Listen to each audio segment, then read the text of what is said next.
Okay, time for level 19, the first secret level of the new map set from Spear Resurrection, the SDL version. And this level is called Overkill because it basically is overkill. It's inspired by games like Serious Sam and Doom, where often the player took on hordes of enemies, and you couldn't do that kind of thing in the original Wolfenstein due to limitations. Too many objects on screen at once meant that you had objects, enemies and so forth disappearing, and you'd have invisible enemies basically. So that was a limitation that always had to be borne in mind when designing a map or a level, with Anonymous having modified the code for me when he converted the Spear Resurrection to code to SDL format.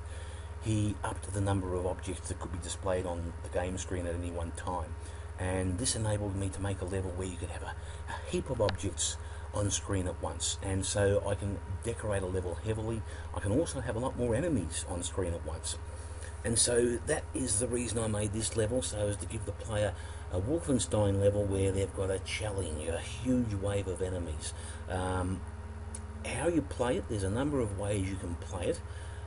You've got to run, and you've got to... basically it's a hit and run strategy, I suppose, you've got to employ.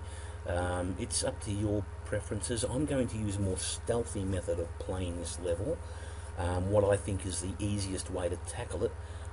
There aren't many places you can just camp out, but there is one place which you can camp out pretty safely in it, and I'm going to highlight that part of it. In fact, when I designed the level, I made that area so that the player that doesn't want to run around too much can use that particular area to their advantage. Let's go into the level, and we run out here. Basically the level's a very symmetrical one again. If you consider that direction to be north and run a straight line through there, then everything over here to the west is a mirror reflection of everything over there to the east.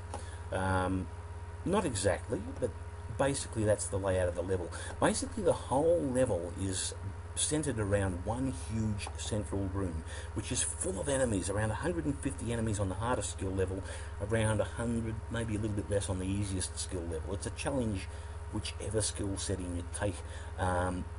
It's not the type of level that you're probably going to beat the first time around. If you do, then you're bloody good.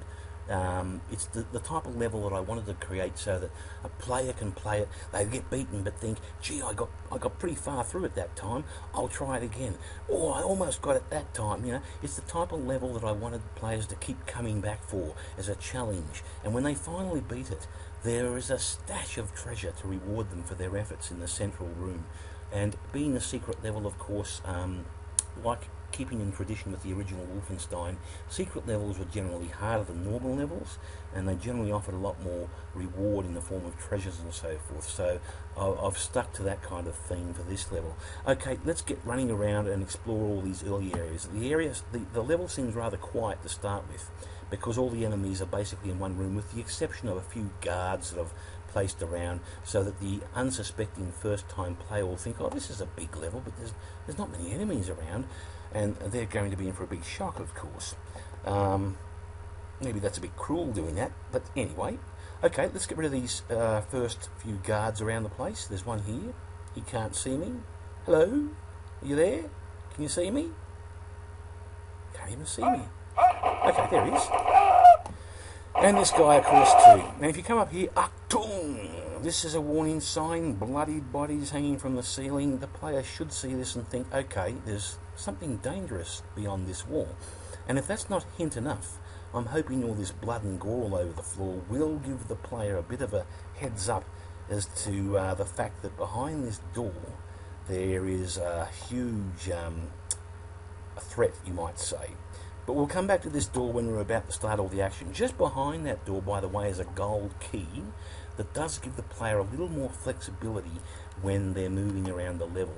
And I'll explain what the gold key, or what advantage that gold key will give you if you're quick enough to run in, grab it, and get out before you get peppered by the enemy. It's not essential to have the gold key. It's nice to have, but anyway, I'm not going to get it, but we'll see how we go without it. Push walls in this level are generally indicated by a portrait of Hitler or something else obvious. We go in here, there's some health we can use if we're running past this way later on. I put lamps in here to make it look a bit more interesting. Wolfenstein is such a floodlit game, unless you've enabled shading and coding modification.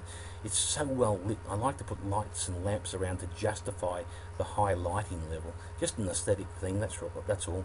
Another push wall here. I'm going to grab this ammo up now because I don't envisage coming through this way later on when all the action is taking place. There are some doors here requiring a blood key. They also go into the huge central room full of enemies. There is a blood key a bit further along here which you can grab. Really it's there to give the player an alternate route to travel if they wish. I'm not going to really use it much. Maybe later in the level I might use it just to quickly get in through these doors, but I didn't really need, I suppose, to put the blood key in here at all. But anyway, either way. Behind this wall along here is that room full of enemies. Now, if you've picked up the gold key, yes, you can open this door and get into that room where all the enemies are. I wouldn't advise it in the early stage of the game, or the stage of the level. But the gold key really has one purpose. These doors here can be a very handy escape route. If you're collecting goodies in here, get the blood key by the way, if you're collecting goodies in here, and you've got a horde of enemies coming out here, then with the gold key you can quickly escape them by running through these doors and up this passage here. Yeah, I heard you. So yeah, it offers a quick escape route. If you haven't got the gold key, you've got... Oh, stop interrupting me, you bloody pest. I'm trying to talk. Okay, if you've got a huge horde of enemies coming through here and you're here grabbing up goodies, you could find yourself cornered in here. Not a desirable option. The only way to escape then without the gold key is up this way. Let's grab up this ammo. Okay, I'm stocked up with MCS ammo. Up here is the exit elevator, but we don't have the elevator key. That is in the big room full of enemies. Another push wall here. In here we have a 1-up, and that could be very handy for a quick health boost later on, so I'll leave it there. We run along here, heaps of ammunition and health and everything. I'm not going to touch any of this at the moment because I'm going to use the area just over here as my main staging point for the battle ahead, and I'll need these reserves of ammo. Through here there is a push wall behind here, and I'm going to show you not a glitch, but an area of design which I wish I had redesigned, because if you run through here, these death artifacts are in here to give the player who wants to try another method of succeeding in this level another option to try. If they break certain columns, then they can lure the enemy into this room and hopefully over the death artifacts, thus killing 10 or so enemies the easy way. The death artifacts are a little redundant really. They're a bit of a novelty item in the original Spear Resurrection. I used to use them as a quick way of taking out a few super clones or something like that. But other than that, I mean, the player gets killed if they walk over them too, so it's not essential to have them. I'm just going to grab these treasures up. Okay, great. This is the part of the air, or the part of this level I should have fixed, and I only noticed it after I released the new levels. That's a push wall. If I push that, it's going to block off a corridor, which is... Yeah, I mean, you could get cornered in that corridor if you do that. I should have put a dead body on the other side of that wall so it couldn't be opened from this side. Anyway, the whole idea was for the player to push the push wall from the other side. It slides into that recess, and the player can access this area. Once again, as I say, it's too late. It's already been designed that way. I've already released the levels, not to worry. Just bear that in mind. The push wall is marked by a different coloured light here, as you can see. Maybe I should change the level and re-release it or something. What the heck. Yeah. I'm not going to use this area much when I'm playing. This area you really need to get the MCS Mark IV, this particular weapon. Because that weapon, or this weapon, yeah, it's okay, but this does pack more wallop against hordes of SS. Okay, continuing on our travels around the corridors, we're around the southern side of the level now. These corridors run all around the outer part of the level and just give the player alternate ways of escaping from the horde. Get rid of this guy. Let's stock up with the ammo here. I don't think I'll be travelling through this way when I'm running for the enemies. Another corridor we can use to... Oh, okay. Forgot about those guys. This area here is going to be where I stage my main attack. Okay, I'm not going to grab these crates up here because I'm full up with MCS ammo, which is good. I will open this now.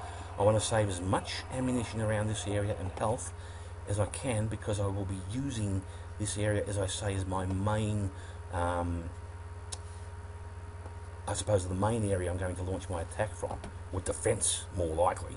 That opens to a teleport, and that's a critical part of the strategy I'm going to employ in beating this level. You'll see later on how I use that teleporter. It takes me from this area to an area on the other side of the level. Over that other side, where it takes me to, there is another teleporter which takes me back to this area. So in effect, if I'm getting overwhelmed by enemies here, I can jump in the teleporter. All the enemies will be over this side of the level because of the AI. All the enemies swarm towards where the player is. And then I should hopefully land on the other side of the level, and it should be relatively quiet for a moment, allowing me to grab up some ammunition and everything, and then I can jump back in that teleporter, come back over here, replenished with my health and ammunition and everything, and continue my attack. But we'll get into that once we start with the main firefight. Continuing on along here, we went in there, that's right, this area here goes out to another area where there's plenty of ammo and everything, a bit of health. We'll look at that a bit later. Into here, there's a bathroom. And I don't know why this guy's patrolling the bathroom, but anyway, he is. Let's not waste ammo. Okay, I will waste ammo in here because there are guards in each of these toilets, and as you can see, they're supposed to be having a leak. He doesn't hold himself with his hands, he's just... Oh, shit! Anyway. It's my sick toilet humour. If you've played my games, you'll know that I've got that sick sense of humour. You've probably often seen a dinner sitting in a toilet, and that's just a bit of a toilet humour type joke where the Nazis are sitting in the toilets having their food. Anyway, what the heck. Now, in this particular toilet, you'll notice there's a skull on the ground, indicating a push wall. And behind here, a few more goodies you can use as you're running around. Now, you may think you could launch your attack from in the bathroom and take on the hordes through this doorway here. They can't get to you through the well, and pick them off one by one, but then you'll have them coming through this door here and possibly from over this direction as well, and you'll get cornered in this area, and all you've got are a few little health packs, a few dinners, and not much ammunition. It's not a good place to mount your attack from. The whole idea of that little stash of treasure or ammunition in there is for the player who is running away from the enemy, and as he's running through the level, he can stop here, quickly grab up some goodies, and then continue on. And that's why there's lots of little alcoves, nooks and crannies, like this one here, where you can replenish your health and everything as your army travels through the level. Okay, some more guys. Get rid of them.